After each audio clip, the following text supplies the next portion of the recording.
Hello everyone, Radhe Radhe. आप सभी लोगों को दिवाली की, धनतेरस की हार्दिक शुभकामनाएं।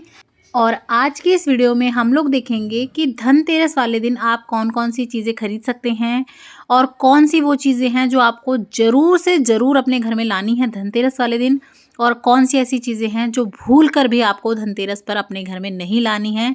साथ ही में 2023 में धनतेरस किस दिन मनाई जाएगी, खरीदारी आपको कब करनी है, शुभ मुहूर्त क्या रहेगा खरीदारी का, पूजन का शुभ मुहूर्त क्या रहेगा, सभी डाउट आपके क्लियर होने वाले हैं। तो वीडियो को बिना स्किप करे एंड तक ज़रूर देखिएगा।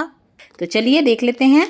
तो देखिए, धनिया, जो खड़ा धनिया आता है इस तरह का साबुत धनिया, ये आपको ज़रूर खरीदना है धनतेरस वाले दिन। आपके घर में चाहे किलो, 2 किलो, 50 किलो रखा हो, लेकिन आपको थोड़ा सा धनिया उस दिन ज़रूर खरीद के लाना है। कम या ज़्यादा आप अपने हिसाब से ले आएँ, ये आप धनिया ज़रूर लेके आएँ। उसी के साथ साथ देखिए, हमें हल्दी ज़रूर लेके आनी है। तो देखिए, ये हमारी किचन की जो है सबसे इम्पॉर्टेंट चीज़ होती है, तो ये ज़रूर लाएं। ये बहुत ही ज़्यादा शुभ मानी जाती है। आपने भी देखा होगा जब कभी शादी ब्याह भी होते हैं ना घर में, तो हल्दी भी बहुत ज़्यादा यूज़ की जाती है, इसीलिए क्योंकि ये बहुत शुभ मानी जाती है। उसी के साथ साथ देखिए, हम नमक ज़रूर लेके आएंगे। तो आप नमक, हल्दी ज़रूर लाएं, हमारी किचन के सबसे मेन चीज़ है ये। तो आप नमक ज़रूर लाएं। आप चाहें तो सेंधा ला सकते हैं, चाहे तो ये वाला ला सकते हैं, कोई भी जो आप अपना घर में यूज़ करते हो वो नमक आप ले आएँ। और देखिए, आप चाहें तो किलो, 2 किलो ला सकते हैं साल भर के इकट्ठे, नहीं तो आप थोड़े बहुत ले आएँ, चाहे तो छोटे छोटे पैकेट लाएं, पर लाएं ज़रूर। उसी के साथ साथ देखिए, हम दिए ज़रूर लेके आएंगे। तो मैं आपको यहाँ पे थोड़े से ही दिखा रही हूँ, बड़ा दिखा रही हूँ एक, और 5-7 छोटे, लेकिन आपको बहुत सारे लेके आने हैं अच्छे से। ये मिट्टी के दिए, और मैं भी बहुत सारे दिए जलाती हूँ, बहुत अच्छे भी रहते हैं दिए जलाने मिट्टी के। और साथ ही साथ देखिए, किसी गरीब की भी दिवाली हम लोगों की वजह से थोड़ी अच्छी हो जाएगी, तो आप दिए ज़रूर लाएं। साथ ही में देखिए, आज के दिन जो है लक्ष्मी गणेश जरूर से लाए जाते हैं। कुछ जगहों पे तो दिवाली वाले दिन लाते हैं, लेकिन अधिकतर जगहों पे जो है धनतेरस वाले दिन ही ले आते हैं। तो आप चाहें तो इस तरह से मिट्टी के लक्ष्मी गणेश ला सकते हैं, आप चाहें तो किसी धातु के ला सकते हैं, आप पीतल के ले आएँ, तांबे के ले आएँ, या फिर आप अष्ट धातु के भी ला सकते हैं। तो देखिए, इस तरह से आप लक्ष्मी गणेश ले आएँ। और अगर आपका बजट थोड़ा अच्छा है, ठीक है, तो आप इस तरह से चांदी के भी ला सकते हैं। तो देखिए, ये इस तरह के चांदी के ज़्यादा बहुत महंगे भी नहीं आते। और देखिए, साइज़ है अपने हिसाब से, जैसा आपका हिसाब बने आप ला सकते हैं। इससे क्या होता है ना, आप एक बार ले आएंगे, उसके बाद आपको हर साल नए खरीदने की ज़रूरत नहीं पड़ती है। और देखिए, मेरा मानना ये है कि पूरे साल हम इनकी पूजा करेंगे और बाद में हम इन्हें अगले साल विसर्जित कर देते हैं। इतने हमारे भगवान में प्राण प्रतिष्ठा होती है, जब तक उनमें थोड़ा बहुत सत आता है तब तक हम उन्हें चेंज करके दूसरे ले आते हैं। इससे अच्छा है कि हमें एक ही ले लेने चाहिए, धातु के, किसी के, चांदी के, पीतल के या अष्ट धातु के, जो भी ठीक रहे। लेकिन देखिए, ये मेरा ओपिनियन है, आप अपने घर में सलाह कर लें। अगर आपके यहाँ पे मिट्टी के लाना कंपलसरी है तो आप मिट्टी के ही लाएं। उसके बाद देखिए, आप भगवान के लिए पोशाक वगैरह ज़रूर से खरीद लें। तो यहाँ पे ये देखिए, मैंने माता रानी के लिए लहंगा ले लिया है। उसके बाद देखिए, आप चाहें तो चांदी के बर्तन खरीद सकते हैं। देखिए, जितना आपका सामर्थ्य हो उसके हिसाब से खरीद सकते हैं। छोटे छोटे भी आते हैं चांदी में चीज़ें, और बड़ी बड़ी भी आती हैं। तो आप देखिए, इस तरह से बड़े बर्तन खरीद सकते हैं, चाहे तो छोटे खरीद सकते हैं अपने भगवानों को जिमाने के लिए। और ये भी देखिए, एक तरह की इन्वेस्टमेंट ही होती है। इसी तरह से जो है 2-4 चीज़ें आपके पास जुड़ जाती हैं दिवाली के बहाने से ही सही। तो देखिए, इस तरह से आप जो है चांदी के बर्तनों का सेट भी बना सकते हैं, कटोरी, चम्मच वगैरह सभी मिला के, और ये आपके आगे काम भी आएंगे। और देखिए, इनकी वैल्यू कभी कम नहीं होती, दिन प्रतिदिन बढ़ती ही जाती है। तो ये भी एक अच्छा ऑप्शन है इन्वेस्टमेंट करने का भी, तो आप ये ले सकते हैं। चांदी के सिक्के तो सबसे ज़्यादा खरीदे जाते हैं दिवाली वाले दिन, कि कुछ भी नहीं खरीद पा रहे हैं तो एक चांदी का सिक्का खरीद लें। सोने की गिन्नी भी खरीद सकते हैं आप। तो देखिए, ये तो आपके पॉकेट पे है कि आपकी पॉकेट क्या अलाउ करती है, उस हिसाब से आप ले सकते हैं। कि थोड़ा बहुत अगर आपका बजट है तो आप इस तरह से पीतल के बर्तन ले सकते हैं। और देखिए, पूजा में जो है ना, पीतल के, तांबे के ही बर्तन चलते हैं, तो आप इस तरह से पीतल के लोटे ले सकते हैं, थालियाँ ले सकते हैं, जोत वगैरह ले सकते हैं, दिए वगैरह ले सकते हैं। इस तरह से जो है आप पीतल का सामान खरीद लें, भगवान की पूजा का खरीद लें। तो इस तरह से अगर आप एक एक करके भी दिवाली वगैरह पे अपनी छोटी छोटी चीज़ें भी जोड़ते हैं, तो आप देखेंगे आपके घर में बहुत अच्छे से जो है सामान भी जुड़ जाता है और अच्छा भी लगता है। और इन चीज़ों से जो है ना शुद्धताई भी मानी जाती है। घंटी ले सकते हैं आप। और देखिए, इस तरह से आप अगर लड्डू गोपाल को रखते हैं तो बड़ी परात वगैरह ले लें, उन्हें स्नान वगैरह कराने के लिए भी काम आती हैं।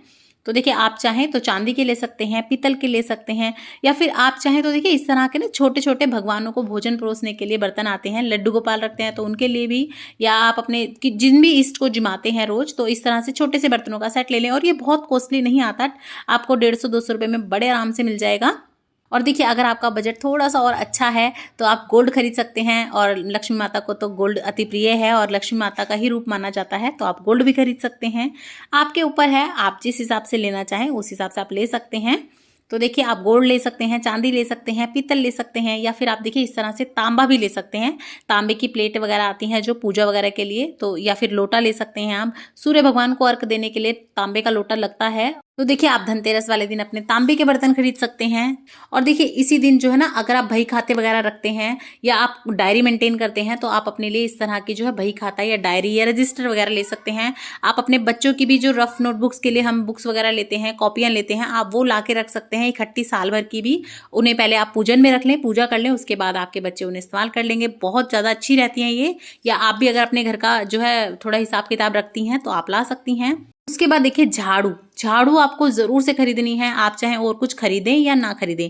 झाड़ू एक ऐसी चीज़ है जो हर किसी के घर में रोज़मर्रा में यूज़ भी होती है, तो आप झाड़ू ज़रूर ले लें। और झाड़ू को लक्ष्मी जी का रूप भी कहा जाता है, तो आप झाड़ू ज़रूर से लें।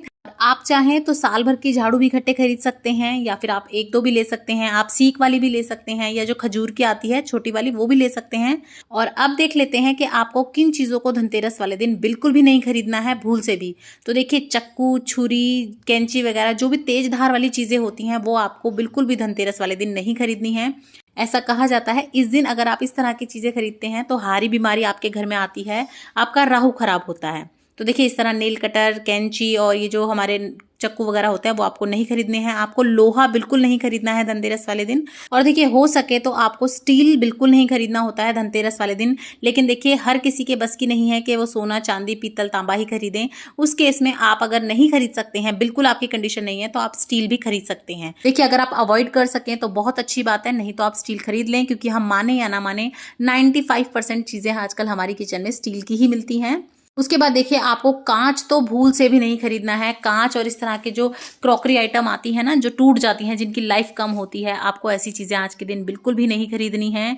और देखिए इस तरह की चीनी मिट्टी के जो बर्तन वगैरह आते हैं, कई लोग बड़े कंफ्यूज रहते हैं कि ये कांच के हैं कि कैसे हैं। देखिए मैं आपको सीधा सीधा बता देती हूँ, जो चीज़ें गिर के टूटने की संभावना ज़्यादा हो जाती है या जिनकी लाइफ कम होती है, आपको आज के दिन ऐसी चीज़ें लेने से बिल्कुल बचना चाहिए। देखने में बहुत अच्छी लगती है ये क्रॉकरी वगैरह, और हम गिफ्ट भी अधिकतर यही चीज़ें करते हैं। तो आपको ये ना तो गिफ्ट करनी है, ना ही ये आपको खरीदनी है धनतेरस वाले दिन। आप आगे पीछे खरीद लें, कोई दिक्कत नहीं है, लेकिन आपको ये धनतेरस वाले दिन खरीदने से बचना चाहिए।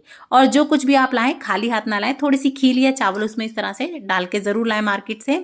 तो देखिए मैंने आपको ये छोटा सा थोड़ा सा एक आइडिया दे दिया है, अंदाजा दे दिया है कि आपको धनतेरस वाले दिन क्या क्या चीज़ें ज़रूर खरीदनी चाहिए और क्या क्या चीज़ें खरीदने से आपको बचना चाहिए। तो चलिए अब बात कर लेते हैं कि हमारी धनतेरस 2023 में किस दिन मनाई जाएगी, 10 नवंबर को या 11 नवंबर को। तो देखिए धनतेरस का पर्व मनाया जाएगा 10 नवंबर को। और जो धनतेरस की आप खरीदारी करेंगे वो आप 12:35 से लेकर कर सकते हैं रात तक। और 10 नवंबर को ही हमें जो है धनतेरस का पूजन करना है। शाम को 5:30 से लेकर 8:08 तक आपका जो है शुभ समय रहेगा पूजन का। तो इस हिसाब से आप अपना पूजन कर सकते हैं। और आप पूजन कैसे करेंगे, यम का दिया दान कैसे करेंगे, और भी दिवाली से रिलेटेड सभी वीडियोस आपको चैनल पे मिल जाएगी।